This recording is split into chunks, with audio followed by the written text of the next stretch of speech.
Welcome to the Falcons Fanatic Podcast, your dirty birds every weekend.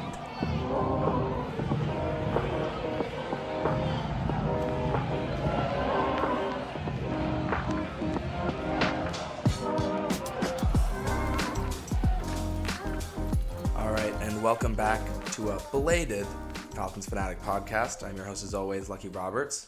I'm here talking to you after the Falcons' 23-28 loss to the Tennessee Titans, which was another one of these frustrating games where the Falcons really struggle to get it going at the beginning and are focused basically on from the get-go coming back, which isn't really a part of our game. We're trying to run it down, or what we've been saying is we've been trying to run it down and bleed the clock, and that's not really going to help us if we're trailing the whole game. And Tennessee, I give all props to Will Levis, who looked every part of a top first-round pick, even though he was drafted in the second. He looked amazing today.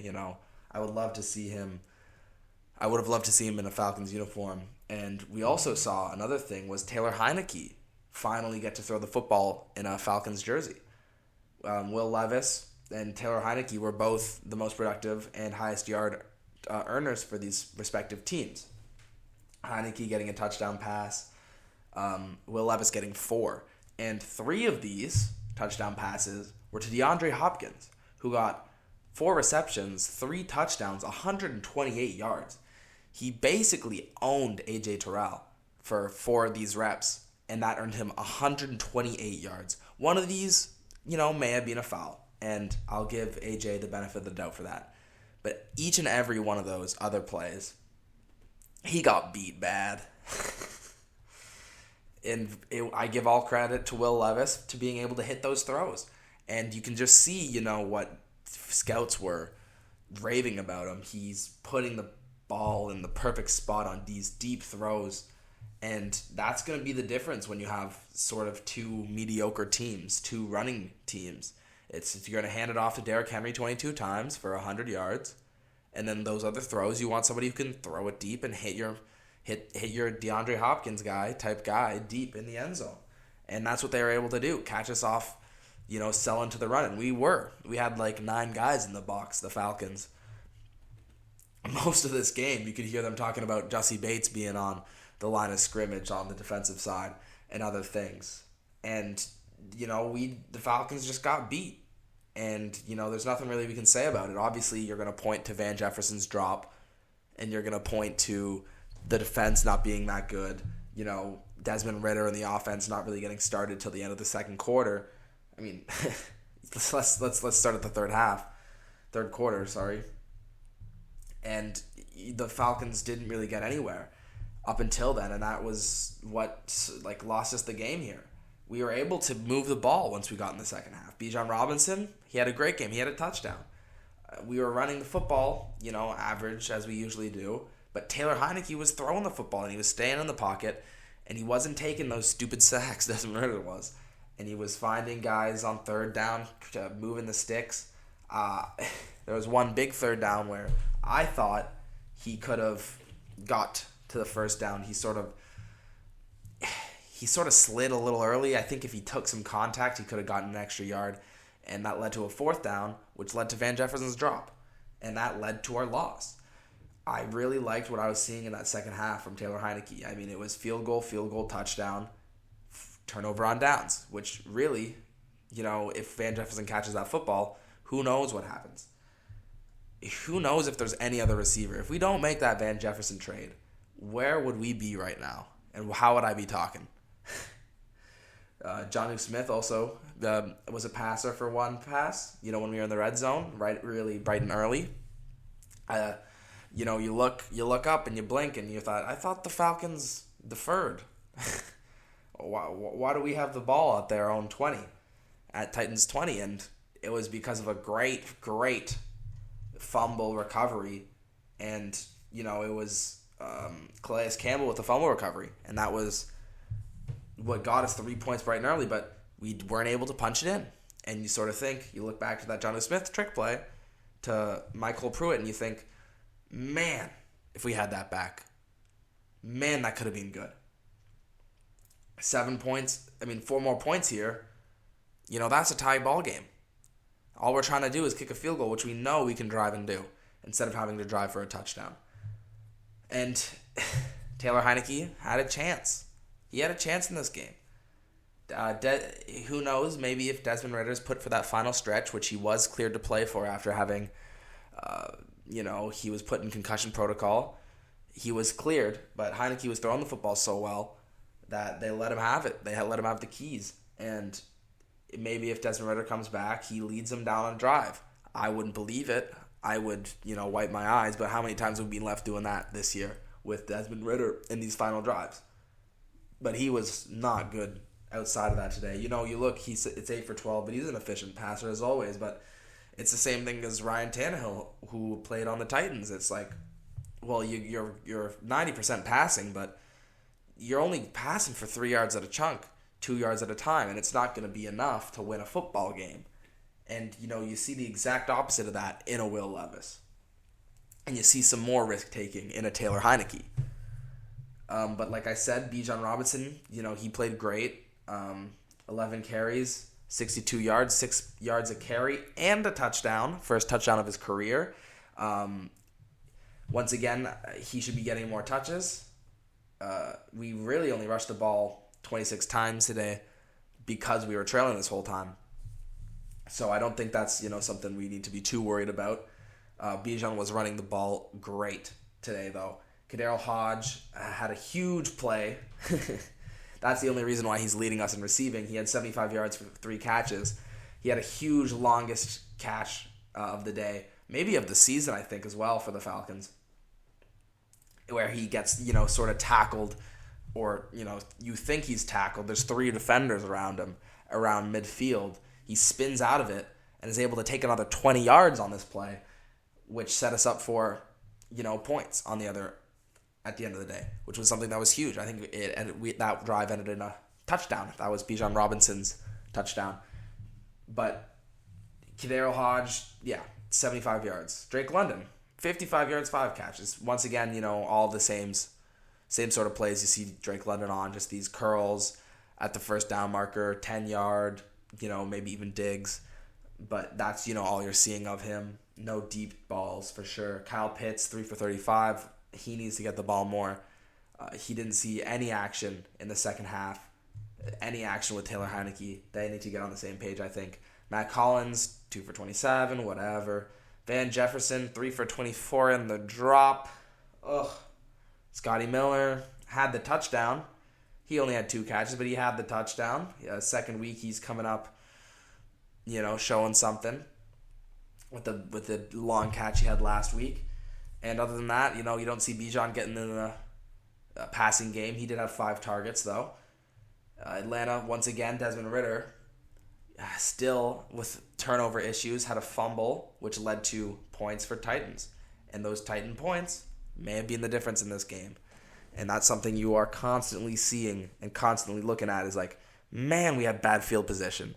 But why is that? The offense couldn't move anywhere. Why couldn't the offense move anywhere? Because they had bad field position. Why did they have bad field position? The defense bended but didn't break, or they fumbled, or something. Mainly this game, it was special teams. And that's something I have to talk about. The special teams unit this year has not been something to write home about, not being good. There was many times in this game where we're leaving 10 yards just out on the field just because of boneheaded plays. If it's, bad coverage on a punt, not punting it far enough, catching. This one I didn't really understand at all. They had a pooch kick almost, and one of the guys on the boundary on the receiving team, he just sort of watches it fly over his head, and he's like, I'm gonna go catch that. And it's not a fast guy. I'm not totally sure who it was, but it was a beefy boy, and he flies it over his head. He puts his hands out. He catches it, but he's on his own 10. He's on the Falcons' 10. He has to turn around and run the ball up. And he gets walloped, and he gets to the 15-yard line. I mean, I don't know what he was thinking, because that ball is either going in the end zone, or it's going where you're going to get at the 25 if it's in the end zone, or it's off the side of the out of bounds, which is going to be even more yards on top of that. But instead, he catches it. We get stuck at the 15. And even if it doesn't, even if it somehow miraculously changes its momentum and stops within the 5, it's not much difference between the 15 and the 5. You're still deep in your own zone. Not really, cramped playbook you got there. So it's frustrating to see. This Falcons team, I think, really did enough to win this game if our defense was playing how they've been playing the last couple of weeks. And they let up 28 points here to a first-time quarterback in Will Levis. And they played okay. 28 points is a lot of points. I think if they hold them one extra time, if this defense plays to the caliber they've been playing, the Falcons come away and win this game and win this football game. And we're going home and we're, 5-3. I was skipping a couple weeks there. We're 5-3. We're leading the division again. We still are leading the division, but the Saints are right up on our heels, and we want that breathing room. We have a cupcake schedule coming up, but the Saints, I think, somehow even have a more cupcake schedule. And it's going to come down to these games against the Saints and these games against the Bucs. If we win those, I think we're in. If we lose, we're out. And that's what the season is going to come down to, and that's what it's going to boil down to. But when I look around, I see encouraging results, and I point to two positions that I'm not encouraged by. And one of those is the quarterback, and the other one is the head coach. Do we think the quarterback is enough for us to be successful this year? I don't think so. I think if you put Heineke in, if you put Ritter, same result. Do I think and that's fine. I think, Arthur Smith knows that. The front office knows that they're not the options long term. But the problem is, I don't know if Arthur Smith is the option long term. And I don't know about Terry Fontenot. He's had great free agent signings, but his draft picks have been debatable. And I don't know if that's an Arthur Smith issue or a Terry Fontenot issue. But what I do know is the play calling, and that is an Arthur Smith issue. And I'm not sure if it's going to get any better. This is year 3 with Arthur Smith. And we've seen some progression, especially as we've gotten out of cap hell. But I think that progression that we've seen has really been on the defensive end. And let's remember, Arthur Smith is an offensive coach. Arthur Smith came here as an offensive coach, as an offensive coordinator of these Titans. And we're not seeing a strong offense on display. And you're always going to be able to point to that quarterback position and say, that's the issue. And I think that's what's going to buy him another year in Atlanta, even if we don't make the playoffs this year, which I think we ought to. We need to make the playoffs this year. But even if we don't, he's going to point to that quarterback position and say, well, we haven't had a consistent quarterback. And that's going to buy him another year, his 4th year in Atlanta. And we're going to make an all-out push for one of these mediocre quarterbacks, one of these Derek Carr types, Ryan Tannehill types. If we get Ryan Tannehill, I will eat a hat. I will be so upset if we're looking at Ryan Tannehill next season. I think we need to get a young QB in here. And we've built the house. Now we need somebody to live in here. We need somebody to sell it to. And I really think that's the only thing that's going to save us. And if we do get a great quarterback and we luck out in the draft, maybe, that sort of covers our behinds with Arthur Smith and this head coaching staff. And, that's sort of what you hope. But like I said, I think we've built the house. We have a great defense this year. And I know we haven't played the amazing offenses, but, no matter what, this defense has been top 10 up until this week. I don't know where we're standing, probably top 15. It's been a good defensive unit, and we haven't seen a good defensive unit in Atlanta for years, for seasons. So we will take this, and that is something that any good quarterback will be able to work with. And, it is a bit of an old defense, but it's fine. And we have weapons, and we have, these first-round picks that we keep spending, and an offensive line that's capable, which is all you need in an offensive line. You just need a capable one. And that's what we've got. And we've got capable receivers. And we've got capable weapons. We don't have a capable quarterback. And we don't know if we have a capable head coach. And usually all those things can cover the head coach's behind. I think we have a great defensive coordinator. I think we have a great defense. But is it going to be enough for us to take the next step into being a perennial playoff team? I don't know. And that's where your worry lies. And that's where you sort of think maybe Arthur Smith should get the boot this season as we get a new quarterback in here and sort of see where we can go with it. But who knows? On the defensive end, Richie Grant, Caden Ellis, Nate Landman all leading us in tackles. Like I was talking about, AJ Terrell got his butt beat today. Jeff Okudah, I thought, played pretty well. He had a couple of booming tackles, a couple of great plays. I think it was on Derrick Henry. He's tackling by himself. Caden Ellis and Nate Landman. There was a point where Caden Ellis was shooken up and he got taken out. And I was thinking, well, we're missing him. And also Grady Jarrett got shook up earlier in this game. And missing both those guys, I think they're both, first of all, great players. Caden Ellis has been amazing for us this season. And missing those two guys, we missed sort of our backbone of our team. And you could see it, of our defense, and you could see that happen throughout the game. It's like, man, I wish we had somebody who could just anchor themselves and stop this run, or anchor themselves and get to this quarterback where we just need it, or somebody who can just run and, tackle Derrick Henry. We were needing somebody to tackle Derrick Henry today. We could not find someone. It was very team tackle after he gets 6 yards type of runs. But he was fine. Jesse Bates, he's always good. Didn't really show up too well. He got one thrown right over his head, and that was the winning score for the Titans. But that happens. He didn't have any help, and it was just a great play by Will Levis and the receiver. But it wasn't his best game all season. That's for sure. D. Alford continues to be very, very solid and continues to be one of the more surprising, better players on this defense. And, we only had 2 sacks today. It wasn't a great pass rush performance. A sack by Arnold Ebiketie. Bud Dupree, who, I've been saying, I think he's been our most successful pass rusher this year, is Bud Dupree.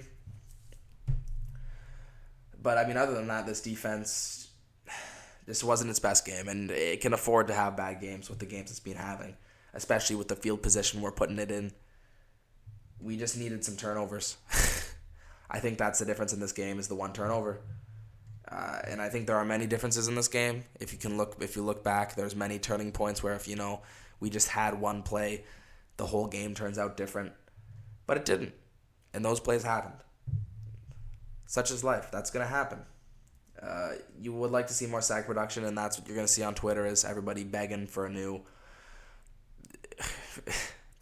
pass rusher come this trade deadline. But who knows? I sort of am happy with what I've seen so far, especially with what we've been accustomed to in Atlanta. So it's fine. Bud Dupree with a sack, AK with a sack.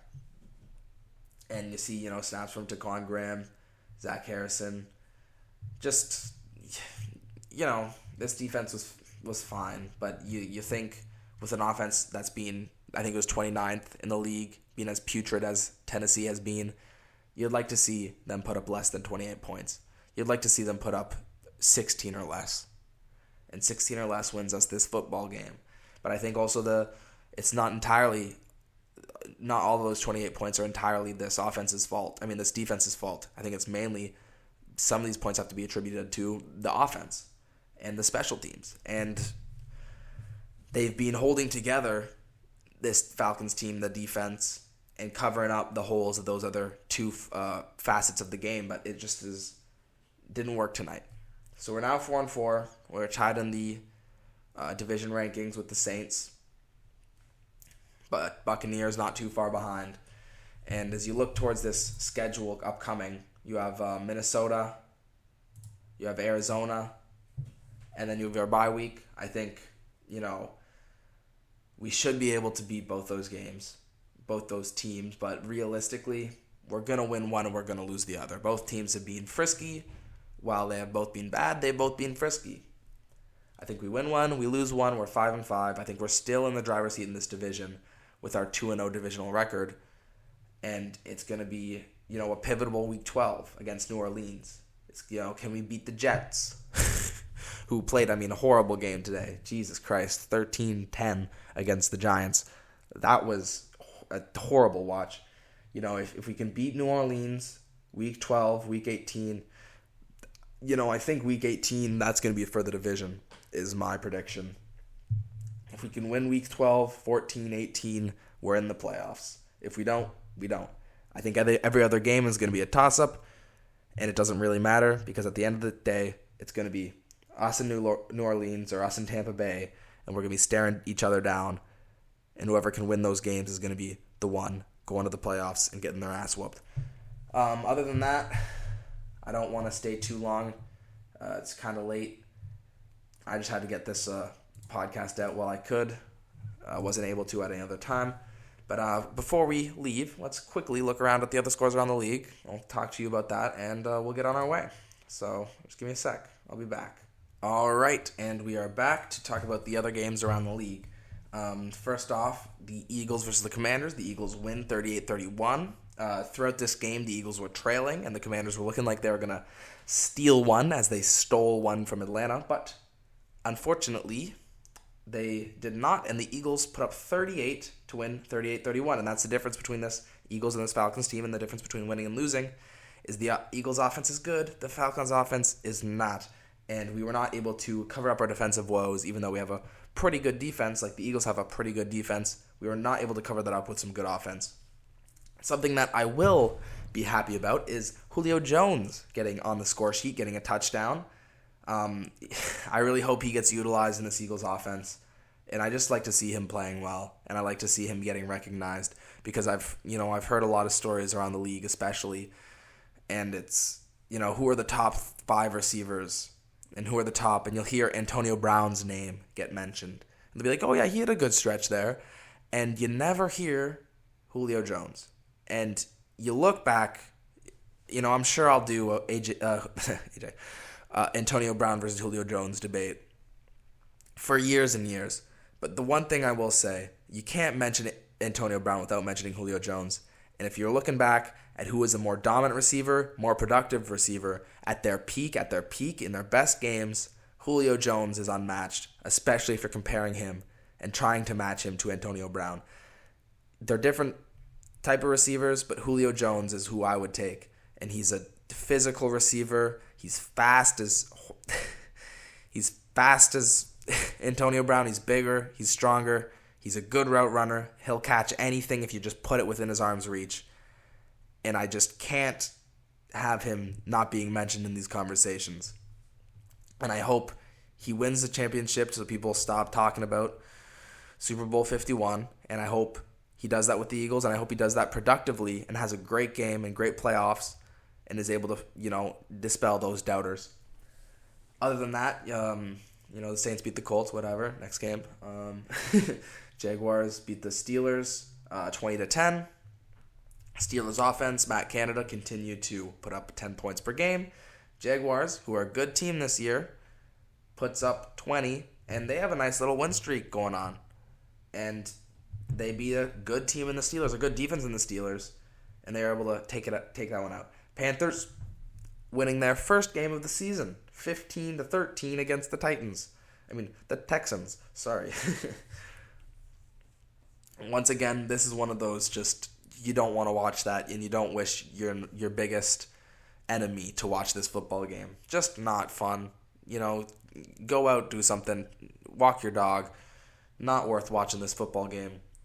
I will say, I'll wrap it up as quickly as it needs to be mentioned, but the Panthers win 15-13, first win for this Panthers, first win for their head coach as a Panther, and first win for Bryce Young.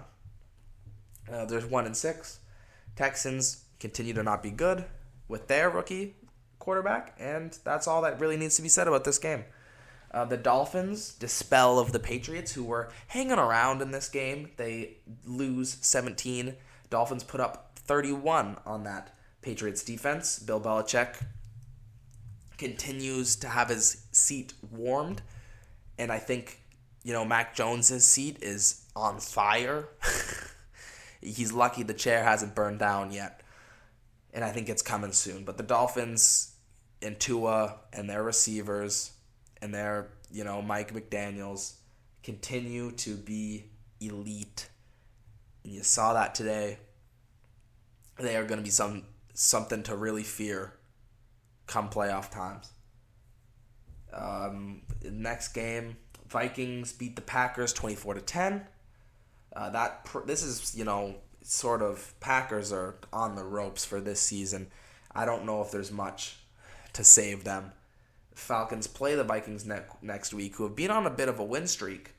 They are, wrestled themselves back to 500, where the Falcons have sort of just been treading water. But the Vikings are going to be a force to reckon with and one of the best teams that the Falcons still have to play on their schedule. And if we can get a win that next week, which I think everybody is hoping for, I think going 4-5 through our first 9 games will not be impressive and will sound some alarm bells down in Atlanta. But if we can win at home in the Mercedes-Benz Stadium, that'll set us up for success. And it is a pivotal game next week against the Vikings, who just beat the Packers, who only put up 10 points. The Cowboys beat the Rams. Cowboys defense continues to score. They had a pick 6 in this game. Dan Quinn, former Falcons head coach, continues to coach real well down there. And the Cowboys offense puts up 43 points and dispels of this Rams team, who have once again been overachieving, I think, a little bit. Their record is 3-5, which is probably where you'd expect them to be, but they're in a lot of these games, and they've played pretty well, and that's thanks to Puka Nacua and Matt Stafford, and, coming back is Cooper Kupp, but, that's what you get. I've got a couple more games here. Like I said, Jets-Giants. Giants had a chance to win this football game. They miss a field goal. Jets make 2 huge plays, able to kick a field goal, able to stop the Giants, who just continued to check it down to Saquon Barkley. The Jets got the football back, moved it just enough to get into field goal range, and they were able to win it, although it was almost missed. But they were able to win it in East Rutherford and take home the win. They are now 4-3, and they are, 4-3 without Aaron Rodgers, without their quarterback, with Zach Wilson in the backfield. So it is impressive that they continue to steal these games like they just did against the Giants. I mean, if you're in a close game against the Giants, what are you doing? But they're 4-3. Browns lose to the Seahawks. This was another one. I didn't watch this one personally, but I did hear about it, and I heard that the Browns basically choked this game away. I heard that they had the game in their hands, and they handed it right off to the Seahawks. And that's going to happen, especially to Browns fans. 24-20 is your final score. Broncos-Chiefs. Broncos beat the Chiefs today. I'm not sure if I really believe this. Chiefs only put up 9 points. Is something wrong with my computer screen? I guess it's right. Chiefs now 6-2. Broncos 3-5. Don't totally believe what I'm seeing. Bengals beat the 49ers 31-17. Great performance. Joe Burrow and the Bengals once again treading water. They're 4-3 now. 49ers 5-3.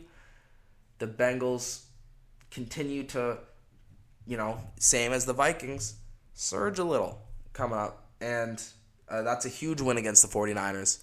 One that, 4-3 and 3-4, that's a big difference, especially if you're playing against the 49ers. Great job. 49ers now 5-3, starting to, I think they've lost 2 in a row now, starting to slide a little bit. And finally, the last game I'm going to talk to you about is the Ravens and Cardinals. Just as you expect, Ravens beat the Cardinals, but the Cardinals were frisky, as they continue to be. They only won 1 game, but I feel like they're in all 8 of that they've played. They only lose by a touchdown here against Lamar Jackson and the Ravens, who are now 6-2. Cardinals 1-7. They play Falcons in 2 weeks. That is, just we can't lose to the Cardinals, and I feel like it's going to happen. And I am not excited for when it does happen, because it feels inevitable. This is a frisky Cardinals team. We're playing in Arizona, and I'm just a little bit worried. Anyway, that's going to do it for me today. Very disappointing Falcons loss. Such is life, as I continue to say. That's the only really way I can comprehend it. But I hope you guys all had, a great Sunday, and you can, like I've been continuing to say, forget about the Falcons for a week. see what they do next week. But yeah, everybody stay safe. Thanks for listening. Follow me on Twitter. Do what you want to do. I'm not going to force you to do anything. Thanks for listening. Hope you guys have a great day. Bye.